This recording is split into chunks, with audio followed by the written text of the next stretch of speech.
Gente, a família sobrevive esse tempo todo porque ela sempre se modifica. Tem que acompanhar as mudanças, né, da sociedade, a mudança de mentalidade, porque senão fica uma coisa fora de sintonia, né, com os desejos, com as manifestações mais genuínas das pessoas, né?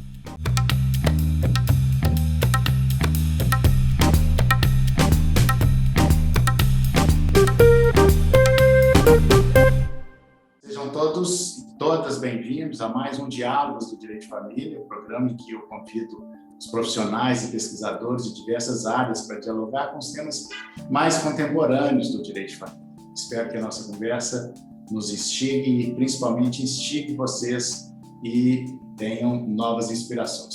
Hoje eu converso com uma convidada muito especial, a psicanalista Regina Navarro Lins. Ela, além de psicanalista, é escritora, palestrante, trabalha há 46 anos em seu consultório, na verdade, sua clínica, né, na cidade do Rio de Janeiro. Ela é autora de 13 livros sobre relacionamento amoroso e sexual, entre eles o best-seller A Cama na Varanda, estou com ele aqui, vamos falar um pouco sobre ele, e com mais de 50 mil cópias vendidas. E, além disso, é colunista de diversos blogs, jornais, consultora do programa Amor e Sexo, da Rede Globo, que eu espero que um dia volte, aquele programa é sensacional, né, Regina? E desde que se tornou jurada e consultora do programa, em 2012, a psicanalista vem fazendo reflexões raramente vistas na TV aberta, né? Ela é uma mulher de coragem. Em 2017, ela lançou um dos seus últimos livros, que é Novas Formas de Amar, Nada Vai Ser Como Era Antes, que é sobre as grandes transformações nos relacionamentos amorosos. Dentre essas novas formas de amor citadas na obra estão conceitos que ganham cada vez mais adeptos, como as relações não monogâmicas, livres, poliamor, né, amor a três, etc.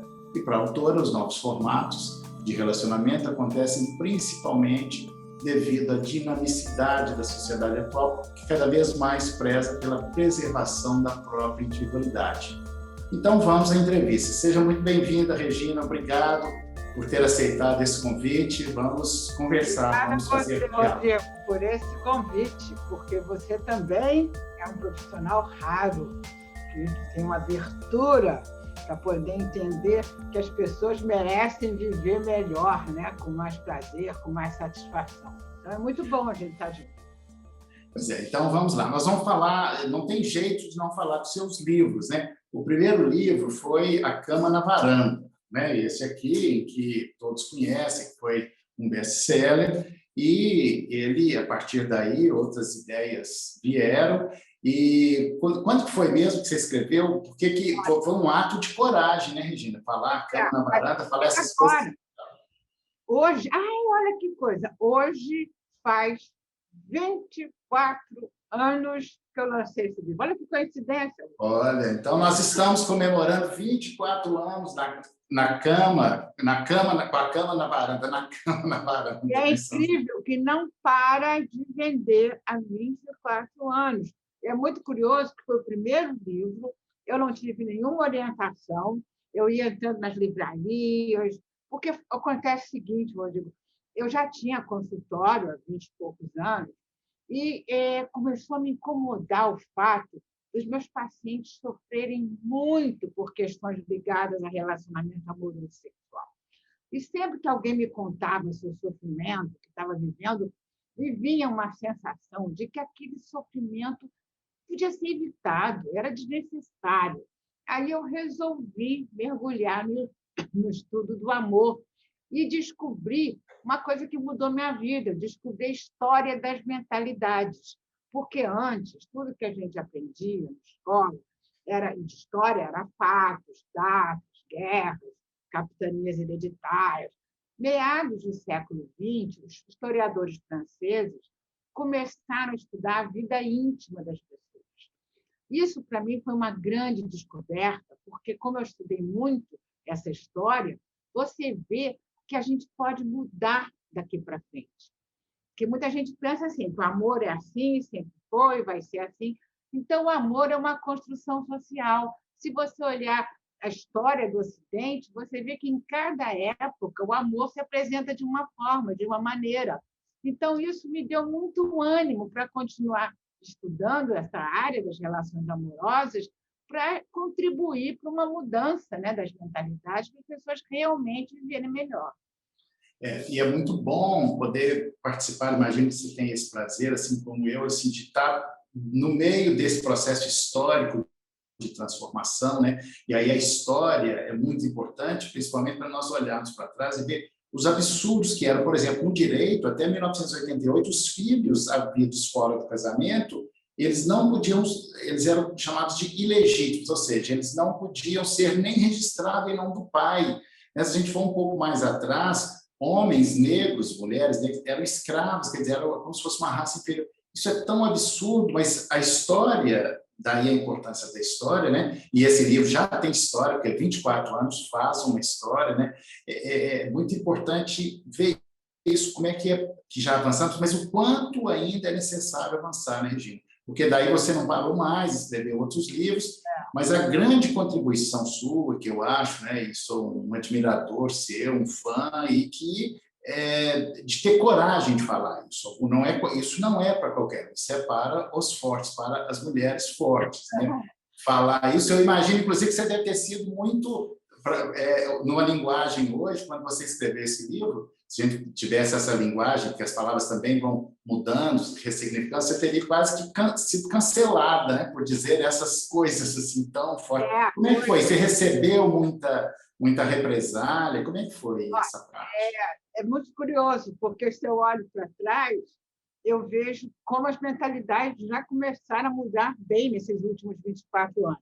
Eu fui muito atacada, nas redes sociais, dependendo do grupo, eu sou atacada, porque você sabe que as pessoas não suportam, algumas pessoas, o feminismo, a mulher feminista, então atacam o feminazi, isso, aquilo, né? Mas já melhorou bastante. Eu acho que há 25, 30 anos atrás, eu já fazia palestra e tal, eu acho que era mais atacada. Hoje, eu recebo muita mensagem de pessoas querendo reformular seus valores. E isso é muito importante. Pessoas dizendo, eu tenho que me livrar desse amor romântico, eu tenho que viver melhor. Ou então agradecendo, porque leram os livros e conseguiram romper com vários preconceitos. Então, eu acho que a gente está caminhando, sabe? Essa mudança começou em 1960, com a pílula anticoncepcional, os movimentos de contracultura, né? O movimento hippie, o movimento gay, o movimento feminista, toda a revolução sexual, e nós estamos no meio de um processo. Eu acho que a gente está melhorando bem. E, assim, nesse encontro da psicanálise com o direito, né, eu me interesso muito, eu não sou psicanalista, mas eu estudei psicanálise e me apropriei, busquei no discurso psicanalítico muitas formas, muitos elementos para poder pensar melhor o direito, particularmente o direito de família. E o que a gente se depara com essa mudança no direito de família é desse declínio do patriarcalismo, ainda bem. Tem muita gente que acha que a família está em crise, que a família é isso, e eu achava que isso foi... Quando, em 1977, veio o divórcio no Brasil, diziam que nós queríamos acabar com a família. Em 2010, quando eu fui... Olha, não tem muito tempo, tem 10 anos. Em 2010, quando eu fui fazer articulação no Congresso Nacional para aprovar a Emenda Constitucional 66, que é aquela que simplificou o divórcio no Brasil, o que eu ouvia dos parlamentares era: mas vocês estão querendo acabar com a família, então você vai ter sempre essa resistência. Mas, felizmente, essa família está em declínio, mas nós temos ainda muitos rastros, muitas marcas desse patriarcalismo no direito que vem ao encontro do que você fala, e não tem jeito de não falar isso, que é essa ilusão, essa coisa do amor romântico, né? Eu sei que você já falou muito sobre isso, mas nós não tem como não falar sobre o amor romântico, né? A questão do patriarcado, a gente entender como ele surgiu e como ele está começando a perder suas bases. Isso é muito importante. E, por exemplo, no direito, até pouco tempo, as mulheres eram obrigadas, quando se casavam, eram obrigadas a mudar o nome. Né? Do ponto de vista psicanalítico, você tem alguma possibilidade de uma relacionamento dar certo, é você não misturar as identidades. Você começa a misturar essa identidade, Mas de todas as mulheres achavam normal. Depois deixou de ser obrigada. Mas parece que você é da época que você mudou o nome. Fui obrigada. Olha, eu casei em 71, a primeira vez, né? E quando me disseram que meu nome ia ser outro, aquilo foi um choque, que tinha que ser outro. Como é que você tem a sua identidade a vida toda, de repente você passa de outra pessoa, né? Então, isso é uma herança da uma mentalidade patriarcal, que a mulher era a posse do homem. A mulher saía do pai, da posse do pai, e ia para a posse do marido. E no meu divórcio, eu ainda não fiz divórcio, eu fiz desquite, porque eu me desquitei em janeiro de 1977 e o divórcio só chegou em dezembro. Em dezembro, Aí a primeira coisa, o que você quer? Tirar o nome ou voltar para o meu nome. Então, isso é muito importante, porque certas coisas que parecem inocentes, que parecem que não fazem mal nenhum, elas vão reforçando ideias que tinham que ser excluídas, porque vão subliminarmente. Aí a importância da gente entender a psicanálise, porque a gente entende a força do inconsciente, mensagens que são passadas subliminarmente, né? Então, eu acho que a gente está vivendo uma mudança, e não só o nome, mas era assim. Você já reparou que senhorita é quem não tem homem, senhora é que tem homem, porque a mulher sempre referida ao homem, né? Então, o movimento feminista foi uma coisa fundamental, muito importante. Aliás, eu sempre digo que eu não entendo como alguém não é feminista, só existem duas possibilidades: ou desconhece a história, né, Rodrigo? Ou então não está se importando das mulheres continuarem sendo oprimidas. E o feminismo, né, o movimento feminista foi a grande revolução do século passado, né, que continua ainda sendo necessário, e somente depois disso, e por causa disso, é que nós podemos entender, por exemplo, que um crime que homens que matam mulheres te dá esse nome de feminicídio, né? Então, tudo isso tem essa raiz histórica. E eu acho que você começou a pensar nesses livros quando você foi obrigada a mudar o nome de casado. Estou pensando isso aqui agora. Isso te instigou, tem alguma coisa errada nisso. Pois é, porque o patriarcado, na verdade, ele se instalou há 5.000 anos. Nesse livro aí eu pesquisei muito, A Cama na Varanda, e eu descobri que a arqueologia conta uma história anterior desses 5.000 anos, em que havia uma sociedade de parceria entre homens e mulheres, não havia uma dominação, tanto que só havia deusas femininas, não existia um deus masculino. Isso é muito interessante, né? Só deusas. E as mulheres eram consideradas as representantes das deusas na Terra, porque dela nascia um ser humano, saía leite do seu corpo, né? Então, as mulheres eram respeitadas, valorizadas. Quando o homem começou a domesticar os animais e percebeu que ele tinha participação no nascimento de uma criança, porque antes achavam que não, que era só a mulher, né?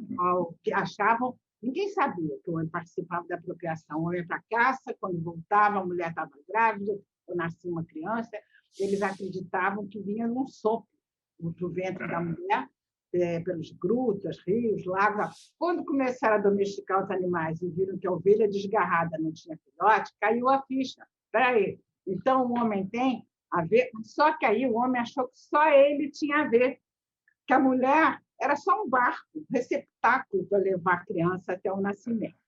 Aí, nesse período de 5.000 anos, surgiu a propriedade privada, bem rebanho, a terra. Foi aí que a mulher começou a ser aprisionada para o homem não correr o risco de deixar a herança para o filho de outro.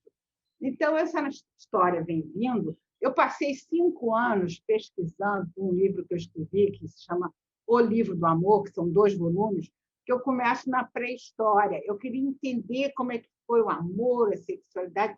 E se você me perguntar 2 coisas que eu concluí depois desses 5 anos de mergulhar na pesquisa, uma, a opressão da mulher nos últimos 5.000 anos.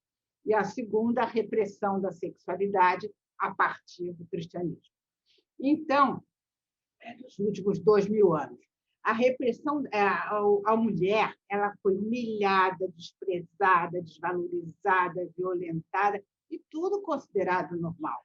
Ao ponto de, no final da Idade Média, em Londres, Paris, os jovens se reuniam e saíam estuprando as moças E isso era considerado absolutamente normal. Os maridos podiam espancar suas mulheres. Tinha uma lei que dizia, desde que não lhe quebre os ossos. Olha que loucura, você pode matar uma pessoa e não quebrar os ossos. Então, as mulheres sempre foram violentadas. Tinha até uma vara, o tamanho da vara que o marido podia espancar as mulheres. Então, o movimento feminista foi muito importante. E a questão da família, que você falou com toda pertinência das pessoas dizerem que estão destruindo a família. Gente, a família sobrevive esse tempo todo porque ela sempre se modifica. Antes da Revolução Industrial, as famílias viviam no campo, grandes famílias, tio, primo, irmão, pai, mãe e tal. Quando surgiu a Revolução Industrial e tinham que se deslocar para os centros urbanos, se formou a família nuclear, mãe, pai, filhos. E aí o amor romântico começou a entrar no casamento. Porque foi aí, porque eles perderam os afetos da família, tinha que inventar alguma coisa para ligar aquelas pessoas. Aí o amor romântico passou a ser uma possibilidade no casamento. Pois é, e tem gente que até hoje continua acreditando muito no amor romântico. Não que ele não possa existir, mas nós sempre temos um olhar crítico sobre isso, né? Porque a família, eu concordo, ela vai mudando, ela não é... E a grande contribuição da antropologia e da psicanálise para o direito foi ter mostrado ao direito que a família não é de ordem da natureza, mas de ordem da cultura. Por isso, ela vai transcendendo a sua historicidade, né? E isso é muito legal. Estamos aqui hoje falando disso, encontro direito e psicanálise, né? Mas e a grande questão hoje para nós no direito, e que tem a ver, que a psicanálise já fala disso há muito tempo, mas isso se tornou um valor jurídico, que é a autonomia privada. Então, essa autonomia do sujeito de constituir a sua família como bem quiser, que aliás, a grande questão do direito é esse, qual o limite de intervenção do Estado na vida privada do cidadão. Então, na medida em que eu vou constituindo a minha família como eu quiser, que pode ser, inclusive, com mais de uma pessoa, né? Isso é muito importante, é visto com muito tabu. Eu me lembro exatamente, naquela época que nós dois estávamos, coincidentemente, no programa Amor e Sexo, eu lembro dessa data, porque foi uma data em que o Conselho Nacional de Justiça recomendou aos cartórios a não lavrar escritura de união poliafetiva. Isso me marcou muito, porque era um movimento nosso, e o Conselho Nacional de Justiça atuou como censor da moralidade, como sempre, às vezes, atua, e ele falou, não pode mais, e a gente estava exatamente discutindo as uniões poliafetivas lá naquele amor, né, no programa Amor e Sexo, que era ajudado permanente e tal. Isso me marcou muito, porque por que o Estado tem que interferir? O que tem a ver?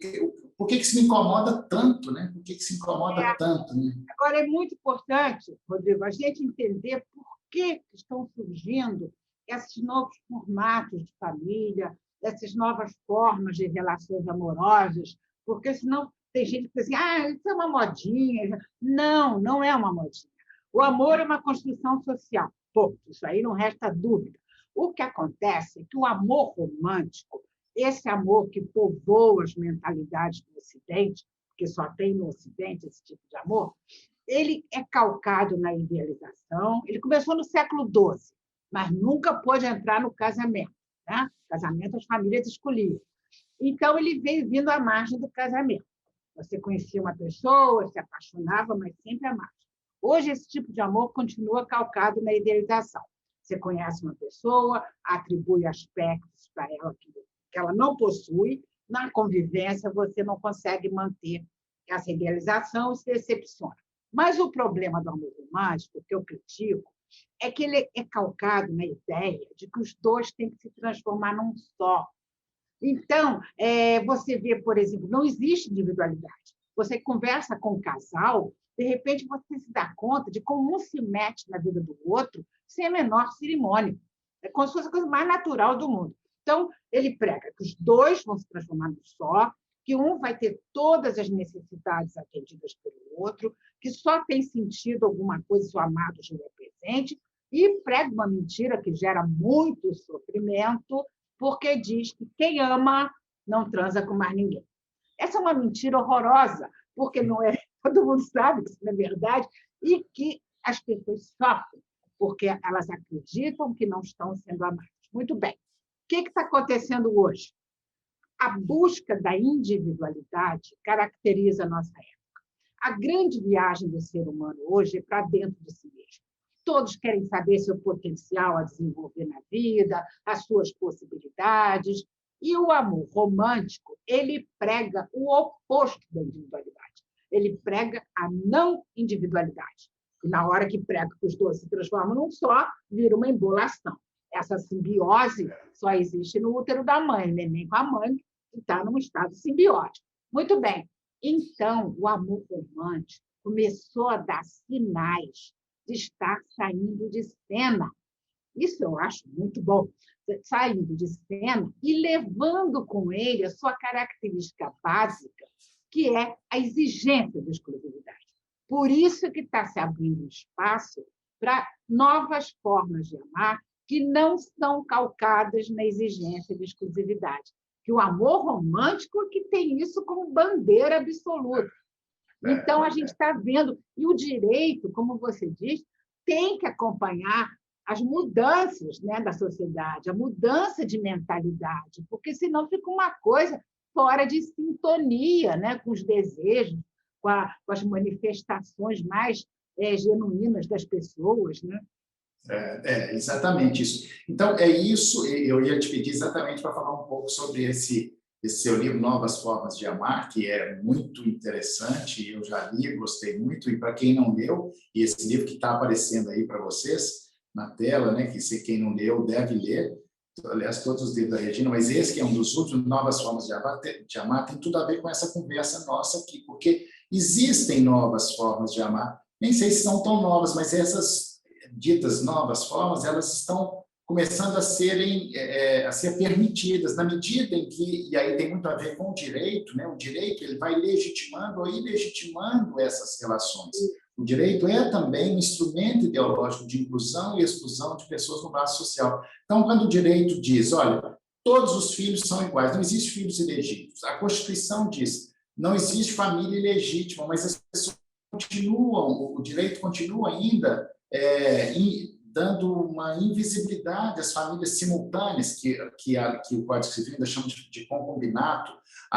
No final do ano passado, final de 2020, o Supremo Tribunal Federal cometeu a mesma injustiça de 10 anos atrás, quando julgou que uma família paralela à outra, que uma mulher que era casada com um homem, e que tinha uma união estável com um homem que era casado, por sua vez, com a morte dele, ela não poderia receber a pensão previdenciária. Quer dizer, todo o direito de família ele é perpassado por esse conteúdo moral. O que eu acho mais importante do seu trabalho, e você não tem ideia de como ele nos influencia, de como ele pode interferir no direito, né, nesse mundo jurídico, é de falar dessas possibilidades, que o sujeito de direito é um sujeito de desejo, e esse sujeito desejante que vai por caminhos tortuosos na visão da moralidade vigente, né? E é exatamente aí que o direito tem evoluindo, né? O Instituto Brasileiro de Direito de Família, essa entidade que reúne várias cabeças pensantes, tem lutado muito contra esse moralismo. Então, falar de novas formas de amar é falar contra esse moralismo, né? Então, fala um pouco para a gente, Regina, só desse seu livro, As Novas Formas de Amar. Assim, dá alguma dica para quem ainda não leu. As Novas Formas de Amar, meu penúltimo livro, dos 13 que eu escrevi, e surgiu de uma forma muito interessante. Há mais ou menos 5 anos, eu comecei a receber pacientes no consultório trazendo um conflito que eu nunca tinha visto em 40 e tantos anos de consultório. E recebendo muitas mensagens também, né? Então, o conflito era o seguinte: chegava um casal, marcava a hora, sentava no sofá. Qual é o conflito? Uma das partes propôs a abertura da relação, a outra parte se desesperou. Eu comecei a receber, Rodrigo, tantos casais nessa situação, de todas as idades, de todos os tempos de namoro, de casamento. Eu falei, gente, eu tenho que escrever um livro sobre isso, porque as pessoas precisam saber o que está acontecendo. E muita gente fazia terapia. Olha que coisa interessante. Tinha pessoas que diziam assim, eu quero abrir a relação. Aí, quando a mulher falava isso, aí ela dizia assim, Ah, eu faço análise, mas eu não tenho coragem de contar para a minha psicanalista, que eu acho que ela é muito carente. Olha, aí vem aqui para falar. Você sabe que por isso é que hoje eu dou cursos online para psicólogos, para psicanalistas, sobre as novas formas de amar, sobre como as pessoas estão vivendo. Porque se os terapeutas não sintonizarem com essa mudança, correm o risco do paciente chegar lá, ou da paciente, e dizer assim, eu quero abrir minha relação. Você está com medo de aprofundar. Aí dá uma interpretação daquelas clichês. Toda transição, toda mudança de mentalidade, ela cria conflitos, porque não muda todo mundo ao mesmo tempo. Essa transição é difícil. Isso foi um caso muito interessante, uma mulher de 60 e poucos anos, que o marido ligou, querendo marcar a hora para ela, e eu disse, olha, pede para ela me ligar, para ela marcar a hora dela. Aí chegou uma mulher toda convencional, com aquela bolsinha aqui, toda 60 e poucos anos, sentou no sofá e me contou que era casada há 45 anos, foi a primeira mulher dele, ele foi o primeiro homem da vida dela, 4 filhos, 8 netos, uma vida ótima, bababá, bababá. E o tempo passando e ela não trazia o problema. Aí, quando faltava assim, 10 minutos para acabar a sessão, eu falei, vem cá, você não vai me contar por que você veio aqui? Porque a vida dela estava tão boa que eu já estava até com inveja, porque tudo era maravilhoso. Aí ela me contou. O marido também tinha 70 e pouco, meu marido cismou que quer fazer sexo a 3. Aí eu falei, sim, e aí? Pois é, eu não queria. Aí ele foi muito criativo. Sabe o que ele fez? Ele contratou uma moça para ficar no telefone enquanto ela estava na cama com ele. Aí a moça ficava falando. Olha, o cara foi criativo. Aí ela vai e começa. Eu desconfiei que ela já tinha feito sexo a 3 com ele. Aí eu falei assim, mas escuta, você fez sexo a 3? Aí eu nunca vou esquecer do gesto. Ela fez 4 vezes. E aí, Rodrigo, as coisas começaram a acontecer. Eu estou dando esse caso como ilustração para mostrar que não tem idade, sabe, eu atendi gente com 30 anos querendo abrir relação com o marido, tem 40, 70, 60, e que coisa acontece. Por exemplo, eu recebi um caso no consultório que eu considero maravilhoso. O rapaz é um homem de 42 anos, ligou, marcou horas super bem profissionalmente, tal, casado há 15, 3 filhos, apaixonado pela mulher, me contou que transam todos os dias, que é um fenômeno, mas contou. E aí ele vira para mim e falou assim, eu só vim aqui por uma razão. Há 2 meses eu conversei com a minha mulher, que achava que a gente devia abrir a relação, porque ela teve muito pouca experiência e tal. Ela ouviu, concordou, tudo bem. Agora eu descobri que ela está tendo um caso. Eu me desesperei. Eu enlouqueci de ciúme. Agora, olha que cara legal. Aí ele falou assim, eu vim aqui para você me ajudar a não sentir isso que eu estou sentindo. Porque eu acredito que a melhor coisa é respeitar o outro poder transar com quem quiser. Eu acredito nisso, mas eu não quero sentir ciúme que eu senti. Então, a gente está assistindo... Isso foram 2 exemplos de inúmeros casos. Então, eu resolvi escrever o livro Novas Formas de Amar, porque eu senti que as pessoas precisam mais discutir essa questão. Então, por exemplo, eu te conheci dando palestra, fiquei encantada. Nós fomos dar uma palestra, não sei se você lembra, João Pessoa. João Pessoa, sim, quando nos conhecemos. Então, eu falei na palestra, foi você. Aí, quando eu comecei a ouvir você falar, gente, eu não sabia que existia advogado de família com essa cabeça. Eu fiquei encantada. Aquele público que parecia todo conservador, né? E você falando com suas ideias libertárias. Foi aí que a gente ficou amigo, né, Rodrigo? Sim, sim. Foi uma identificação, né, de forma de pensar. Né? E foi um grande encontro, Regina, que eu gosto muito de a gente ter encontrado, principalmente porque uma das grandes questões, eu encontro um grande amparo em você, de ver que eu pelo menos estou doido sozinho, assim, é porque uma das grandes questões do direito é que está sendo colocada em xeque a monogamia, toda a organização jurídica em torno da monogamia. O casamento, né, se não pode ter união paralela, chama de concubinato, não chama de família simultânea. Só que tem gente que gosta disso, tem gente que gosta. Eu, aliás, acho que são pessoas até mais evoluídas, quem consegue ter duas relações, né? Eu não sei se eu conseguiria, mas eu acho que são pessoas mais evoluídas, que não têm essa coisa do ciúme, como esse seu paciente, que foi falar assim, eu queria não ter ciúmes, né? Então, isso está sendo colocado em xeque, e aí a gente começa a estudar a monogamia e vê que isso está ligado a razões econômicas e tal, mas isso é contaminado por um conteúdo moral e religioso que é muito perigoso. É perigoso porque ele exclui pessoas, ele expropria cidadanias, né? Fica Então, sem isenção, né, para decidir, sem isenção, porque já está contaminado por aquelas ideias moralistas. Né?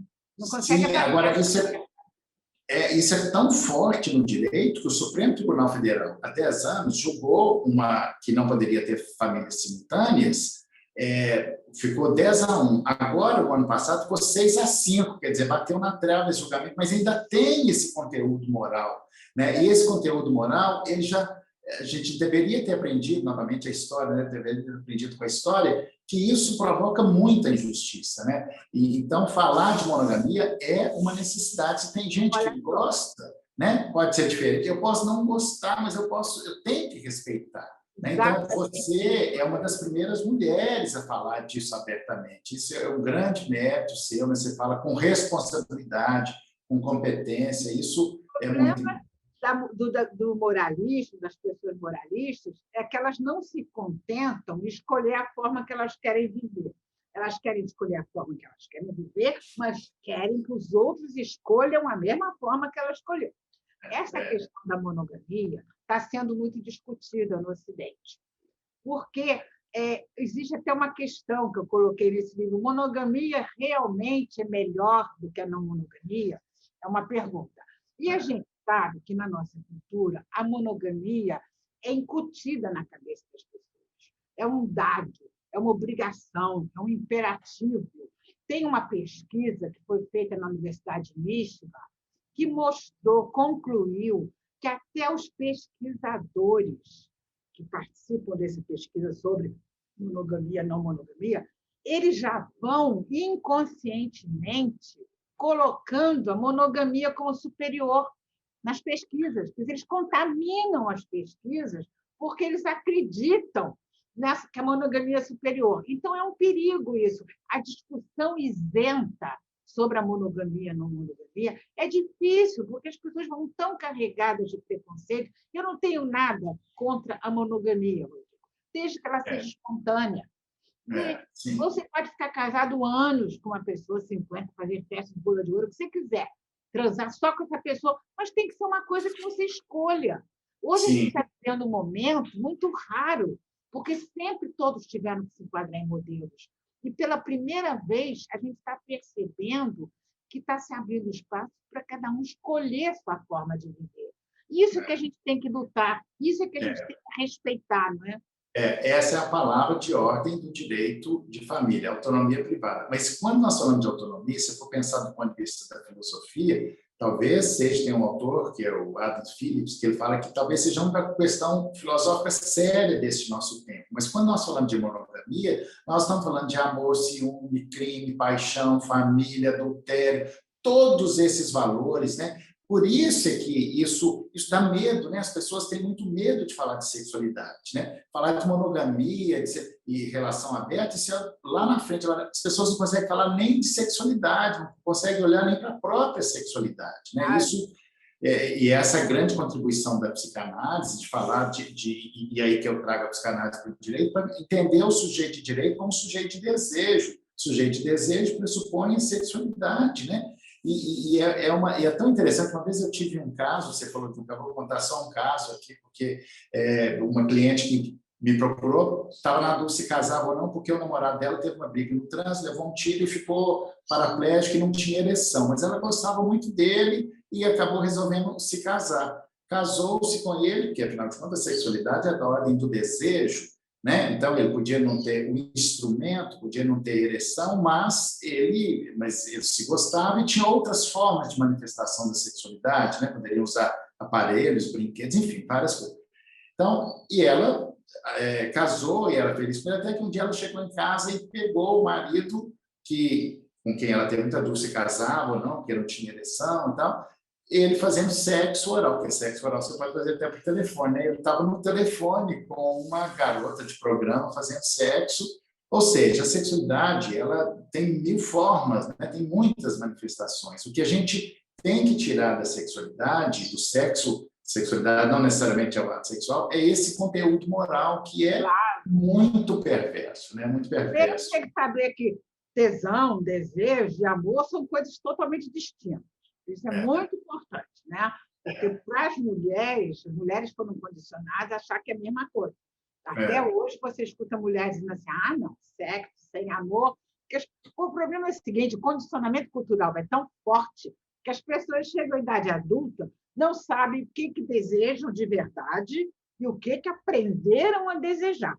Sai repetindo aquilo que aprenderam, né? Então, eu tenho a impressão, sabe, Rodrigo, que quem rege as leis, quem cria, quem propõe o direito, tem mais é que se preocupar que as pessoas vivam com mais satisfação a vida. Não dá para continuar sofrendo. O número de pessoas que sofrem por seus desejos, fantasias, medos, culpas, é terrível. Então, eu acredito que até a prova em contrário a vida é só essa, pode ser que não seja, mas a gente tem que viver bem. Então, os esforços todos deveriam ser no sentido de possibilitar, de contribuir para as pessoas viverem com mais satisfação. E o direito ele tem passado por grandes transformações, para você ter uma ideia, nós tínhamos um tripé que sustentava o direito de família, que é sexo, casamento e reprodução. E isso se desatrelou porque o casamento já não é mais um legitimador das relações sexuais, não é mais necessário sexo para ter reprodução, e tem gente que quer casar e não quer ter filho, tem gente que quer ter filho e não quer casar, e nem ter relação sexual, e nós até já inventamos um nome novo para essas pessoas, que são as chamadas famílias coparentais, né? Coparentalidade. Então, o direito de família ele é todo perpassado por essa moral sexual dita civilizatória e que está em mudança. Então, essas mudanças, elas vêm em nome da cidadania, em nome da liberdade. O grande pilar do direito civil, não só direito de família, é a liberdade. E que as pessoas possam ter a liberdade de viver o seu desejo, né? Qual é o problema? Por que incomoda tanto o vizinho ter duas mulheres, por exemplo? Né? Isso é uma coisa... acho que ameaça, porque, no fundo, a pessoa pode ter um desejo também de transgredir alguma coisa, aí quer prender o outro para não atiçar o seu desejo. Alguma coisa é por aí. Como você falou, Rodrigo, o que incomoda a mim que o meu vizinho faz na vida íntima dele? Duas mulheres, 3, 5, qual é o problema para mim disso? Então, isso tudo significa que nós precisamos falar de sexualidade, né? Nós precisamos abrir o verbo, né? Abrir a relação, mais do que abrir a relação, abrir o verbo e falar disso, que a partir do momento que nós falamos disso, nós estamos pensando, será, né? Porque a gente faz análise para duvidar, né? Para falar, será que é, né? Para acabar com as certezas absolutas, assim como o direito tem os dogmas inabaláveis, né? Por exemplo, mudou o nome, essa história da autonomia privada, dessa submissão da mulher ao homem, depois não passou a não ser obrigatório. Mas até hoje, mulheres mudam o nome, voltando nessa história do nome, porque elas é da tradição, é da cultura, né? Você não repete o que ouviu. Esse é o grande problema que eu chamo a atenção. Gente, vamos refletir sobre as crenças aprendidas, sobre os valores aprendidos, para a gente conseguir se livrar dos preconceitos, do moralismo, para viver melhor. Agora, uma coisa, tem que ter coragem. Né? Para você viver bem, tem que ter coragem, porque você vai bater de frente, às vezes, com pessoas da tua família, ou que te cercam, com seus novos valores. Mas você tem direito de tentar viver bem. Agora, eu tenho uma dúvida, posso te perguntar? Sim, pode. Eu quero saber o seguinte: no direito, existem várias pessoas como você que lutam por essa liberdade, ou você é o único? Não, existem, mas isso surgiu há 25 anos atrás com a fundação do Instituto Brasileiro de Direito de Família, quando nós reunimos, fizemos essa instituição, e isso começou a atrair pessoas que começaram a questionar. Não são muitos, nós estamos na linha de frente ainda dessa instituição, mas tem crescido muito esse número. Mas eu vejo que, neste tempo, especialmente, Regina, é lamentável que as pessoas, com o crescimento das religiões neopentecostais no Brasil, isso tem retrocedido. Esses dias eu atendi uma mulher que já era casada, ia se casar pela segunda vez, ela se tornou evangélica e ela não podia transar com o namorado. Ela queria casar e na concepção religiosa dela só poderia ter relação sexual depois do casamento. Veja como essas coisas ainda existem. Então, tem um retrocesso aí também em razão desses conteúdos morais religiosos, né? Não sei se você... Quer dizer, o que chega para você no consultório é diferente, porque as pessoas que vão lá é porque já se perguntaram, já estão querendo, né? Mas... Eu recebo muito paciente. Aliás, a pandemia foi uma grande surpresa, porque eu imaginei que a pandemia as pessoas não iam poder procurar terapia, e eu nunca vi as pessoas procurarem tanto terapia como agora na pandemia, que essa pandemia está deixando muita gente estressada, né? Estão surgindo muitos problemas na vida amorosa, dos casais, né? Eu dei até um curso online sobre relações amorosas em tempos de isolamento, porque tem casais que passaram a ter que conviver 24 horas por dia, 7 dias por semana, aí começam a aparecer aspectos na convivência que você não suporta. Então, uma mulher me escreveu assim: estou sufocada. Eu saía de manhã para trabalhar, ele também, a gente se encontrava de noite, cansado, lanchava, ia dormir. Agora, o tempo inteiro, ele quer saber com quem eu estou no celular, quer saber se eu vou demorar no computador. Então, o que acontece, uma coisa que eu defendo muito, sabe, Rodrigo, é as pessoas entenderem a importância do respeito à individualidade. E esse respeito à individualidade implica em você não controlar a vida do outro. As pessoas estarem juntas pelo prazer da companhia, terem projetos juntos, gostarem de viver juntos, mas não por uma necessidade de ter alguém ao lado. E você desenvolver a capacidade de ficar bem sozinho, sem uma relação amorosa, é muito importante, né? Primeiro, porque você passa a escolher seus parceiros muito mais, tem muito mais a ver com você, pelas afinidades, e não porque tem que ter alguém, né? E depois respeitar o modelo de casamento na nossa cultura é um modelo, que esse modelo que todos tentam se enquadrar, ele é calcado no controle, na possessividade, no ciúme e no desrespeito à individualidade. Por isso que casamento é uma coisa tão difícil de ser boa. E o casamento é uma luta diária que as pessoas... Mas o amor conjugal é possível, nós apenas precisamos reinventá-lo, né? Claro. Porque o que fica dessa história, o que vale é o amor, né? Assim, essa construção. Agora, curioso, Regina, é que eu me lembro muito da vice-presidente do IBDFAN, que é a Maria Berenice Dias, que é uma mulher como você, imprescindível para a história do direito, inclusive, de ter coragem de falar. Ela que foi a primeira... na época ela era desembargadora e ela deu um dos primeiros julgados sobre união homoafetiva, e muito dessa evolução devemos a ela. Mas eu me lembro que ela me contava, quando ela estava fazendo uma palestra sobre isso, e uma vez tinha a filha dela na palestra, no auditório, e escutou, e depois contou para ela, porque essas coisas não chegavam para ela, assim como não chega para você, isso que eu vou falar, assim, nossa, então será que a Regina tem quantos homens? Será que a Regina tem relação aberta? Né? Perguntava para a Berenice, nossa, será que ela é? Né? Será que... Quer dizer, quem fala disso parece que está falando em causa própria, né? Na verdade, nós estamos falando da liberdade, mas não, você já deve ter recebido muito disso. Muito, né? muito. E eu digo o seguinte, gente, olha, na verdade, não tem a menor importância se eu tenho relação aberta ou não. Vamos discutir ideias. Porque senão fica sendo assim, então não pode discutir ideia, não pode falar disso, porque não é isso, porque é aquilo. Vamos discutir ideias de uma forma livre, né? Eu me lembro que quando eu tinha coluna na Globo News, né, que eu tinha durante 4 anos trabalhei na Globo News, uma vez eu levei para o programa os ataques que eu sofria, né, na internet pelas ideias. Então, era assim, nunca foi amada, essa pessoa nunca teve ninguém que gostasse dela. Aí eu dizia assim, gente, aí eu chamo meu marido e falo, olha, está sobrando para você. Ou então as pessoas têm que discutir ideias, eu até falei no programa, eu falei, a gente tinha que ensinar desde o jardim de infância. Não quer emprestar seu carrinho? Vamos lá, vamos discutir ideia. Por que não pode? para as pessoas aprenderem a discutir ideias. Porque você chega nas redes sociais, eu acho, sabe, Rodrigo, muito bom quando alguém discorda de mim. Mas, por favor, argumenta para eu poder pensar, até mudar de ideia, de repente, mas tem que argumentar. Então, as pessoas dizem assim, ou partem para aspectos físicos, é velha, é gorda, é vesga, sei lá, ou então não é amada, não tem ninguém, é uma infeliz. A dificuldade de se aceitar uma forma diferente de pensar é muito grave isso.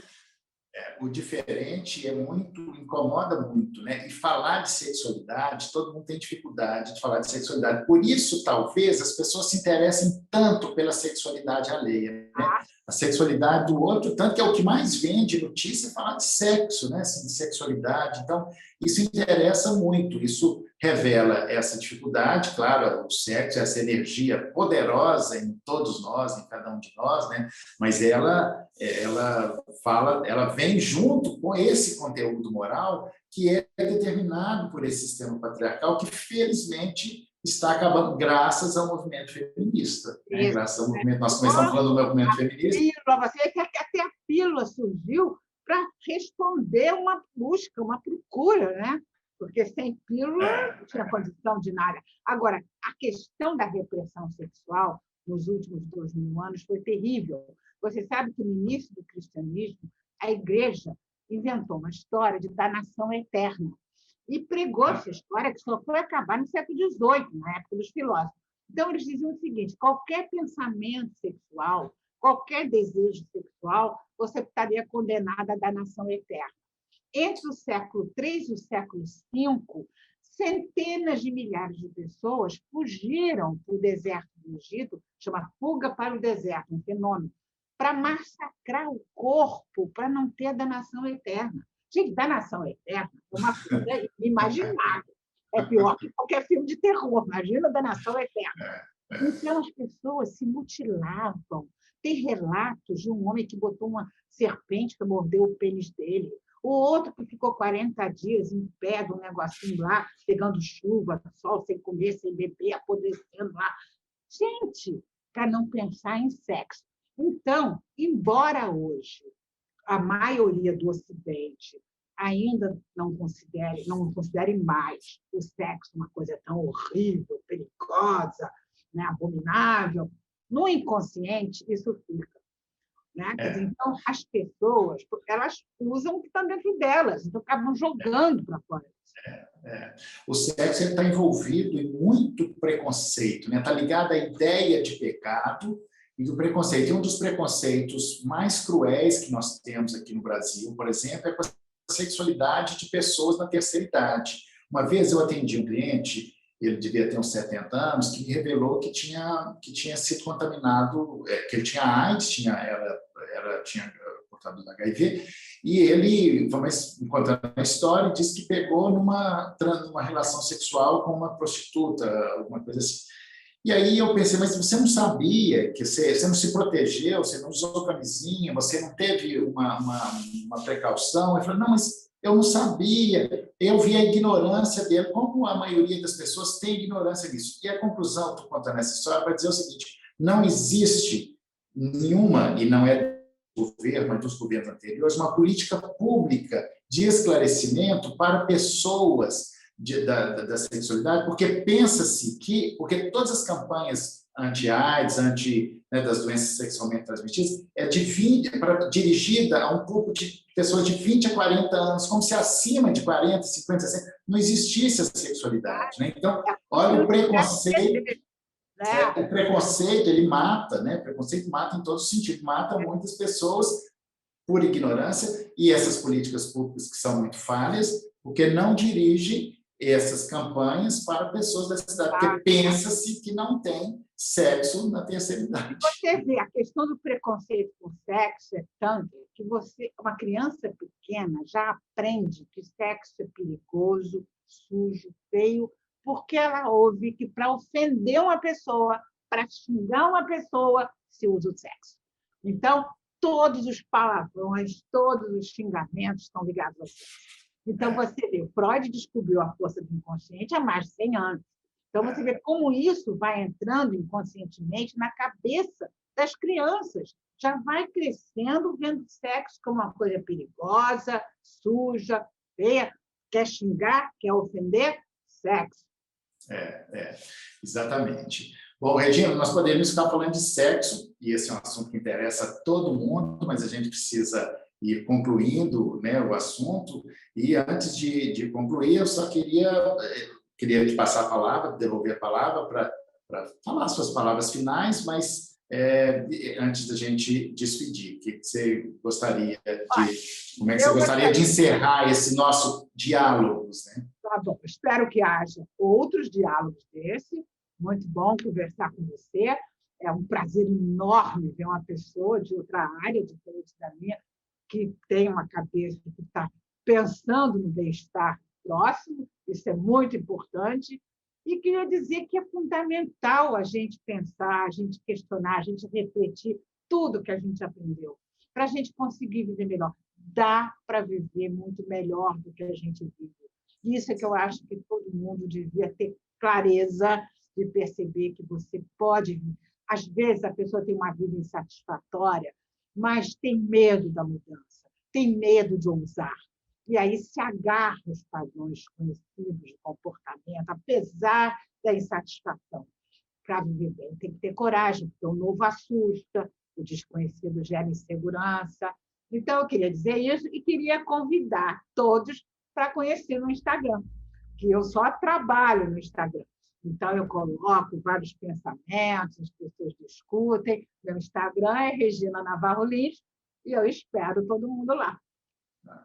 Obrigado, Regina. Eu já sou seu seguidor, né, no Instagram, tem postagens ótimas, muito inspiradoras. Eu também reitero o convite. Quero agradecer muito e lembrando que o que é importante dessa história toda, e para o direito, que aqui essa conexão do direito e psicanálise, né, é que a monogamia está em xeque. Nós precisamos pensar e repensar sobre isso e olhar para isso com coragem e sem preconceito, né? Acho que se algum de vocês que nos ouve, se a gente conseguir tocar algum de vocês, uma pessoa que estiver nos ouvindo, eu já estarei feliz. Mas podia ser uma para mim e uma para a Regina, para a gente ficar mais feliz ainda, que é olhar para isso sem preconceito. As pessoas podiam tentar responder essa simples pergunta: a monogamia realmente é melhor do que a não monogamia?